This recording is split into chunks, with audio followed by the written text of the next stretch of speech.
অনেকের মনেরই একটা কমন প্রশ্ন যে কবুতর এবং ঘুঘু পাখি কি জোড়া নেয় বা জোড়া নিলেও কি এরা বাচ্চা উৎপাদন করতে পারে। প্রশ্নের উত্তর হচ্ছে হ্যাঁ, কবুতর এবং ঘুঘু পাখি জোড়া নেয়, ডিম দেয় এবং বাচ্চা ওঠায়। তবে এটি নর্মাল বনের ঘুঘু না, যে ঘুঘুটি আকাশে উড়ে বেড়ায় এই ঘুঘু না। এটা মূলত ফেন্সি কিছু ঘুঘু আছে, যেমন অস্ট্রেলিয়ান ঘুঘু, সাদা ঘুঘু। এই ঘুঘু পাখি মূলত কবুতরের সাথে জোড়া নেয়, বা কিছু কিছু দেশি ঘুঘু অনেকেই ছোট থেকে খাঁচায় পালন করে থাকে।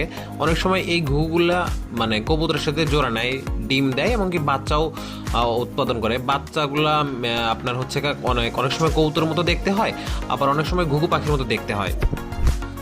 কবুতর এবং ঘুঘু পাখিকে জোড়া দিতে হলে অবশ্যই লম্বা সময় ধরে এদেরকে একটি খাঁচায় রাখতে হবে। দেন এরা একসাথে থাকতে থাকতে অনেক সময় জোড়া নিয়ে নেয়। তবে এটা খুবই রেয়ার, অনেক কম ঘটে আর কি কবুতর এবং ঘুঘু পাখি একসাথে জোড়া নেয়। তা আপনারা চাইলে ট্রাই করে দেখতে পারেন।